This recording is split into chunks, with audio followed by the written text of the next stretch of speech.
بسم الله والحمد لله والصلاة والسلام على رسول الله صلى الله عليه وسلم. في نقطة شائكة الصراحة قلت أسجل الفيديو ليها كام دقيقة. موضوع الاس انهبيتور والاربس بالنسبة لمريض الكلى الرينال بيشنت. الموضوع عامل لبس لبعض الزملاء. امتى يكون الجروب او الجروبات دي ريكومندد للمريض ده، وامتى ان احنا لا، على قدر الامكان نتجنبها. فالموضوع كان ليه رولز معينة او قواعد معينة هنقولها ان شاء الله في دقايق بسيطة في الفيديو ده. بالنسبة للمريض بتاع كرونيك كيدني ديزيز، تمام، اللي بيشتكي ان الكدني عنده بتسرب بروتين، عنده بروتينوريا، تمام، لا، هي الجروب ده ممتاز جدا وريكومندد جدا، لان هو بيقلل او بيبطئ البروجريشن، تمام، لتدهور وظائف الكلى. فده رقم واحد. فرقم واحد معانا الايس انهيبيتور او الاربس. طبعا القاعده ان احنا مش بنكتب الاتنين مع بعض، بس بتكلم ده او ده لمريض كرونيك كيدني ديزيز. تمام. رقم اتنين مريض دايابيتك نيفروباثي.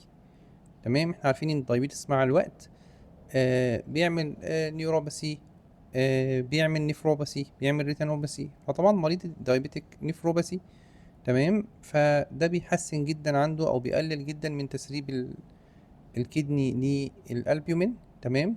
فده ممتاز جدا، ويعتبر ان هو بيوفر بروتكشن كويس جدا لكدني فانكشن. فرقم واحد قلنا كرونيك كدني ديزيز، بنكتب لهم اس انهبيتور او هارب او اربس. رقم اتنين الدايابيتك نيفروباثي. رقم تلاتة مريض الضغط، اللي بيكون عنده كرونيك كدني ديزيز. تمام.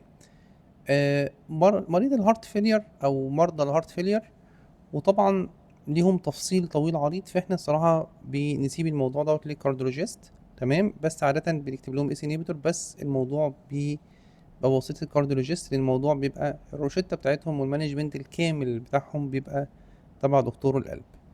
العيان بوست ام اي، العيان اللي جاله ام اي، ده اساسي بعد ما بيخرج بياخد في روشتة اتكلمنا عنها قبل كده، من اول الاس انهبيتور اساسي عنده لحد البيتا بلوكر مانداتوري بوست ام اي بياخد بيتا بلوكر، لحد الاسبرين، لحد الكلوبيدو جريل اللي هو البلافيكس، لحد الستاتينز، لحد ويز او زاوت بروتون بامب انهبيتور، تمام، لحد ويز او زاوت النيتروجليسرين، حسب برضو دكتور الكارديو ما بيقرر.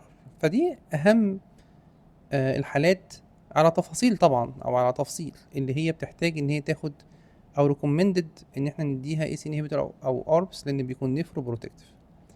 في بقى مرضى لا، المرضى دول من الاول خالص مش بنكتب لهم اي سي انهبيتور او اربس. اول حاجه فيهم اللي هو الاكيوت كيدني انجري، الاي كي اي، تمام، لان هو ممكن يسوء وظائف الكلى بصفه عامه. في حالات الاي كي اي او الاكيوت كيدني انجري، تمام. طبعا زمان كنا بنقول اكيوت رينال فيلير، المصطلح ده شبه اتلغى خلاص في المراجع والجايد لاينز. دلوقتي بنقول اي كي اي او الاكيوت كيدني انجري، تمام. فده ما ينفعش اكتب له لا اي سي انهبيتور ولا اربس. تاني حاجه اللي هو العيان بتاع بايلاترال رينال ارتري ستنوزس، طبعا ده ما ينفعش ياخد اي سي انهبيتور او اربس. عيان البوتاسيوم عنده عالي فوق الخمسة ونص، اللي هو سيفير هايبر كاليميا، ده برضو ممكن حالته تسوء اكتر.